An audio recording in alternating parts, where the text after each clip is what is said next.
타석 유형무에게 길을 묻다. 26번째 시간입니다. 인간은 이성적 동물인가? 언어 능력의 생명체인가? 인간은 이성적 동물인가? 언어 능력의 생명체인가? 라는 제목으로 말씀드리겠습니다. 언어, 20세기의 화두. 인간은 이성적 동물인가? 언어 능력의 생명체인가? 20세기 들어서서 새롭게 등장한 화두는 언어다. 인간이란 무엇인가라는 물음에 이미 아리스토텔레스는 철학의 시작에 인간은 이성적인 동물이다라고 규정하였다. 여기서 이성적 동물이라는 규정은 본래 그리스어로는 언어의 능력이 있는 생명체라는 뜻이다. 세계가 달라지면 낱말과 개념도 달라진다. 언어의 능력이 있는 생명체라는 그리스어가 라틴어로 번역되면서 이성적 동물이 된 것이다.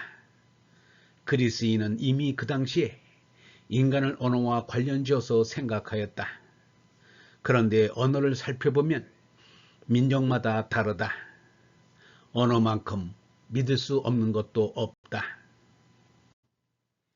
언어는 믿을 수 없으며 믿을 수 있는 것은 인간의 사고 속에 있는 것이다. 말로 표현되기 전에 사유 안에 있는 것이 이성이다. 그것은 사유를 통해서 진리에 도달할 수 있는 어떤 것이다. 그렇다면 진리를 어떻게 보고 표현할 수 있겠는가? 그리하여 진리의 인식과 표현에 문제가 생긴다.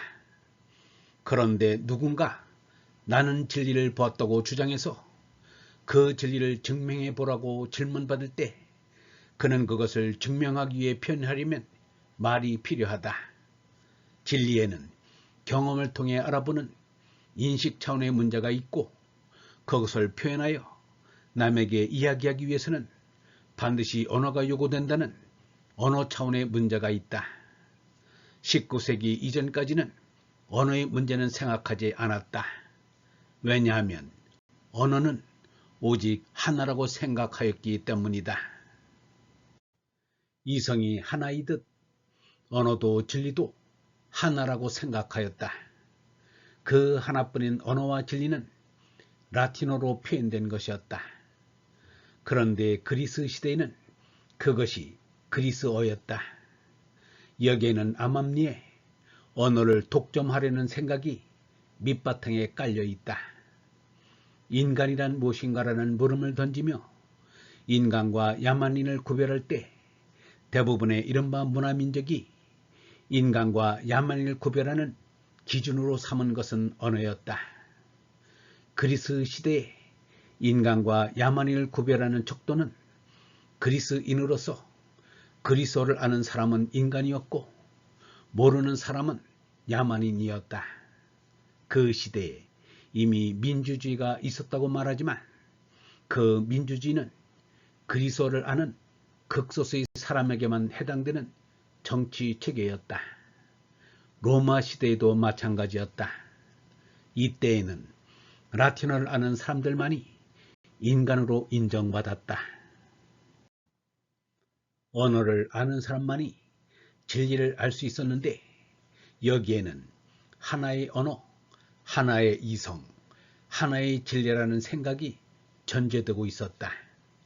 이것은 동아시아에서도 마찬가지였다.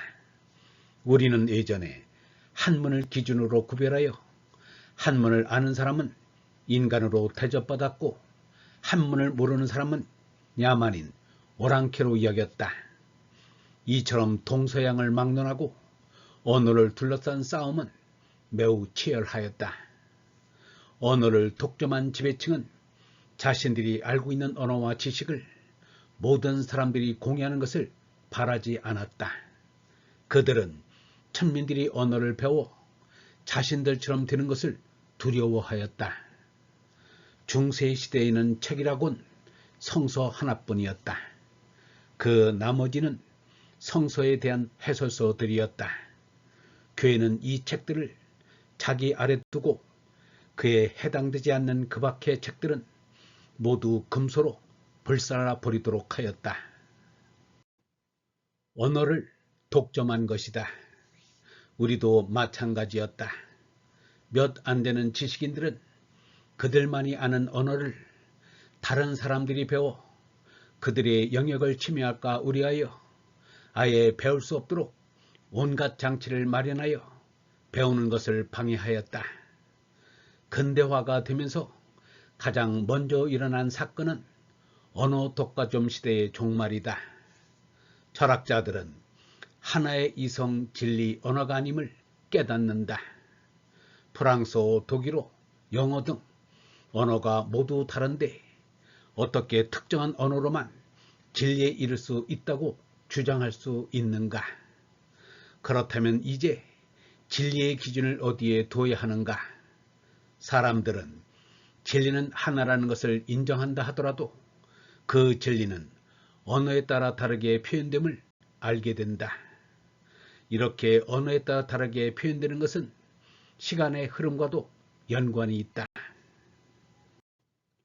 언어와 시간을 상징하는 바로 그것, 그 안에 언어와 시간이 농축되어 있는 곳이 바로 몸이다. 몸에는 혀가 있고 죽음이 있다. 그 전에 이성과 진리는 죽지 않는 것이었다.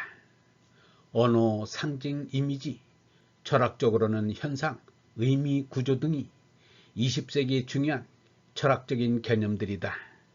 여기에서 언어와 시간이 만난다. 영성신학원 다속 아카데미의 하늘소리였습니다.